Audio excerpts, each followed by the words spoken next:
Well, how y'all are this afternoon? It's your buddy George Jones over here at the Bergen Gun Range with my first installment on, hey, we got this old concealed carry law. And the old concealed carry law we got today is the Commonwealth of Kentucky has seen fit to make Kentucky a constitutional carry state. And what does that mean, constitutional carry state? Well, that means that if you are legally allowed to own a firearm, you can legally carry that firearm in public, concealed, in all locations of the Commonwealth of Kentucky. I'm sure there are some exceptions. Now, previously we had, of course, carrying concealed deadly weapons licensing. Now, as I understand it at this time, and this has only been around for about a week, as I understand it at this time, you'll be able to carry anything on your person that is classified as a deadly weapon in the Commonwealth of Kentucky, as well as a handgun. There was never any charge for concealed deadly weapon long gun, so I don't know how that would work. If you've got a long enough coat to get a shotgun up under it, I guess you'd be all right.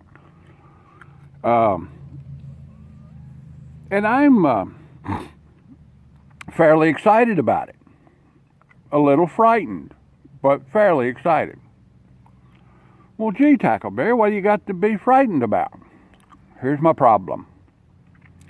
There'll be a lot of people in the Commonwealth of Kentucky walking around with a concealed deadly weapon on their person, lawfully authorized to do so by Commonwealth statute, who cannot tell me or anybody else the 3 to 5 times that you can legally use deadly physical force on another person or on behalf of another person. That's a little concerning. So, as it stands right now, legislative research, the LRC, has not come out and said anything about it. They haven't released a statement. I don't know if there's going to be any other regulations attached to this law. You still will be able to get a license to carry concealed deadly weapons in the Commonwealth of Kentucky, but it won't be necessary. Here's what I'm going to do. I'm going to continue to offer CCDW certifications. Now, what will that do for you if you're constitutional carry? It will give you the legal brief and training necessary to understand your position as a concealed carrier and give you a little bit of a basis on how you can and cannot operate. You know, like that. Now, I've been trying to contact them over there all day long at Department of Criminal Justice Training, and it goes straight to voicemail from 9 o'clock this morning to 3:30 this afternoon. So I'd say there's a lot of inquiries coming rolling in. I tried LRC twice today, and same thing. And generally, it's a pretty quiet place. Most people don't even know they exist. But that's where we're at. So I'm advising people. Now, I don't know what my status is going to be as an instructor for CCDW. If a person wants to get the legal brief and training and receive a certificate, as it stands now, the way I understand it, he will have to pay for the class. I've never made any real money teaching CCDW. I always taught it the same way I teach hunter safety because it needs to be taught. But I will continue to do so, and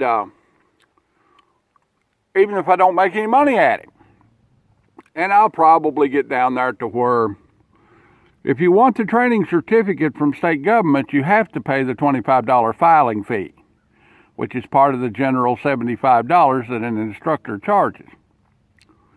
But, you know, if it's legal for me to do it that way, I'll offer it as a constitutional carry class, and the person will be able to get a certificate from state government, which will put them in a much better position when they get out there and have to actually plug somebody they'll be able to go to the inquest and hold up a paper and say, see, I took the training, I knew I was doing the right thing, or something like that. You'll have a better defense. So, with that in mind, I strongly advise people to get some sort of training, especially the legal training. Okay? They may not get it from me, they may not get it from state government, but they need to get it from somebody. And that's going to cover you in an emergency situation a lot better than just not knowing anything. So I strongly advise people to get some kind of a training, continue to seek some kind of training, especially legal training. Because, you know, my grandmother can hit somebody pretty good with a 2-inch .38 at 3 yards, but, you know, might not know when it's legal to do it. So that's what you need to be thinking about.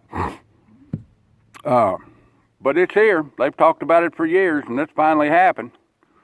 It kind of thumbs our nose at all them Yankee gun control people. Nanny. All right, then. That's about the size of it. Keep watching my stuff, and I'll keep you updated on this thing and, you know, see where it's going to go. All right, then. We'll see y'all.